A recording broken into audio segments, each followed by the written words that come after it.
আমার প্রিয় ভাই বোনেরা, আসসালামু আলাইকুম। ডিজিম কিচেনে স্বাগতম। আপনারা সবাই ভালোই আছেন, আমরাও ভালো আছি। আজকে আমি লাভ পিঠে বানিয়ে দেখাবো।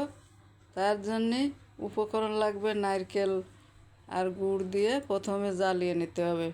নারকেল আর গুড় দিয়ে জাল দিয়ে নিয়ে আঠা আঠা হয়ে গেলেই, নাড়ু বান্ধার মতো হয়ে গেলেই নামাই নিতে হবে। এখন আমি ভালো করে জাল দিয়ে এটা নামিয়ে নেব।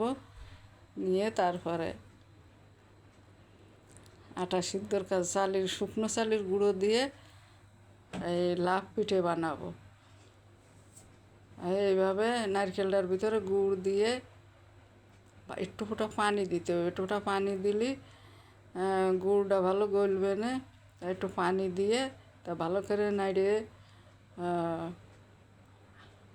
যখন নাড়ুর মতো হয়ে আসবে, নাড়ু বানানো যাবে, ওই সময় নামাই ফেলতে হবে। এই নারকেলের পুর দিয়ে পিঠে বানালে তার খাওয়ার মজাই আলাদা। নারকেলের পুরটা প্রায়ই আমার হয়ে এসেছে, বাসনা বেরোয় গেছে। এখন নারকেলের পুরটা হয়ে যাবে না, এখন নামাই ফেলবা না একটু পরেই। এই পুরটায় খুবই বাসনা বেরোইছে, এখন হয়ে গেল, নামিয়ে নিলাম। এখন আবার চালের গুঁড়োটা আটা মেরে নেব। শুকনো চালের গুঁড়ো দিয়ে হাফ কেজি পানিতে আটা দিছি 3 পোয়া আটা দিয়ে এখন সেদ্ধ করা হয়ে গেল। এখন এটা নামিয়ে নিয়ে ভালো করে ছেনে নেব। আটাটা নামিয়ে নিয়ে একটা স্টিলের প্লেটে ঢেলে নেব। নিয়ে একটু ওটা হালকা ঠান্ডা হলে ছেনে নেব।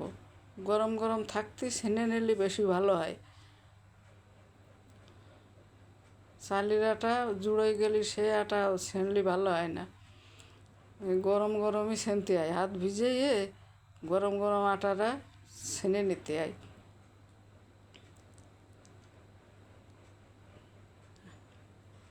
এভাবে আটাটা সুন্দর করে ছেনে নেব।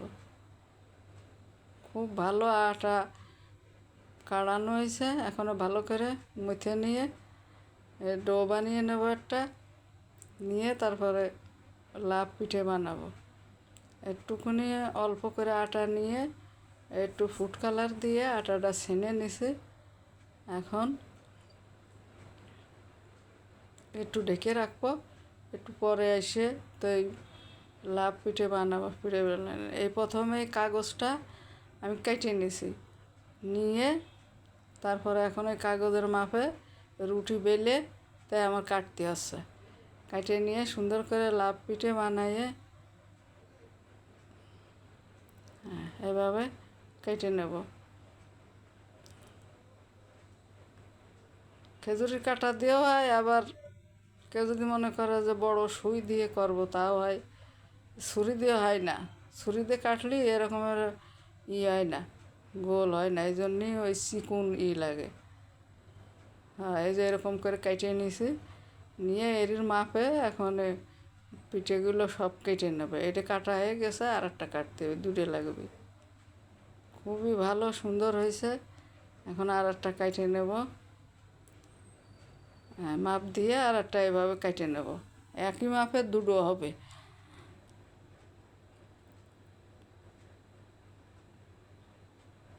হ্যাঁ, এইভাবে ঠিক এইভাবে কেটে নিতে হবে।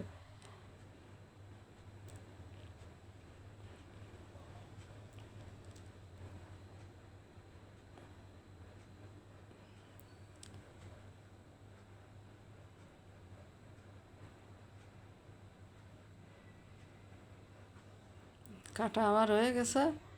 এখানে একটার মাঝখানে একটু করতে হবে।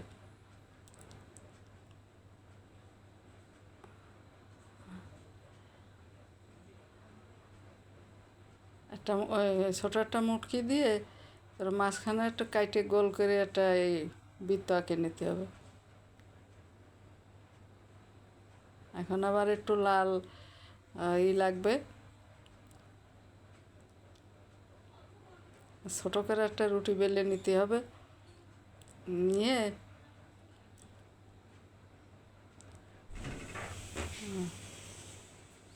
ছোটো করে রুটি বেলে নিয়ে এখন একটা মুটকি দিয়ে কাটিয়ে নেব।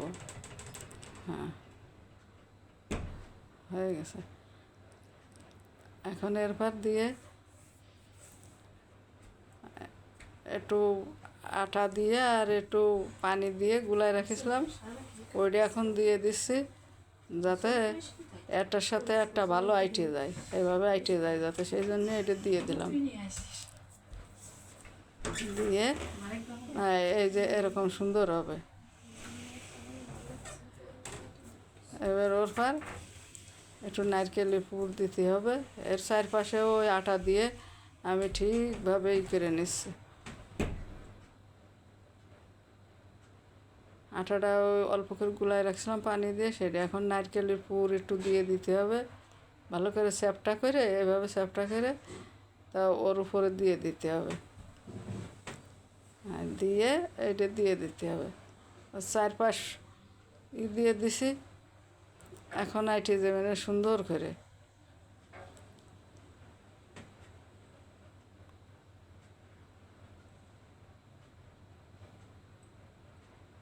খুব ভালোভাবে আইটিয়ে গেছে, আর কোনো সমস্যা নেই। এখন পিঠেটা সেট হয়ে গেছে, ঠিক আছে। এখন একটু কাঁটা চামচ দিয়ে ওর চারপাশ একটু করে দেবো, নকশা করে দেবো। এইভাবে একটু চাপ দিয়ে দিয়ে একটু পিঠেটা যাতে নকশা হয় সেরকম করে দেব।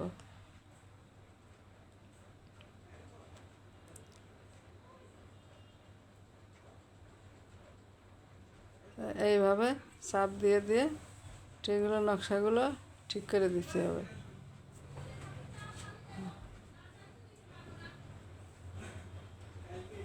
হ্যাঁ, সুন্দর হয়েছে, দেখুন কত সুন্দর পিঠেটা হয়েছে।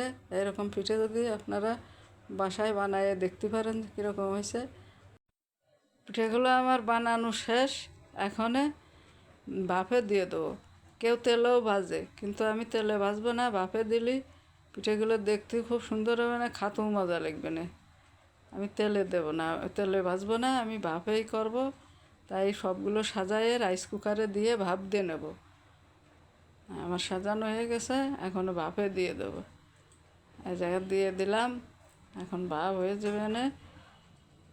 10 মিনিট পরে আমি পিঠেটা 10 মিনিট পরে আমার পিঠেটা হয়ে গেছে, এখন আমি নামিয়ে নেব। তাই পিঠেটা যদি আপনাদের পছন্দ হয়ে থাকে তা আপনারা সাবস্ক্রাইব, লাইক, কমেন্ট, শেয়ার করে দেবেন। আপনারা সবাই ভালো থাকবেন, সুস্থ থাকবেন। আসসালামু আলাইকুম, আল্লাহ হাফেজ।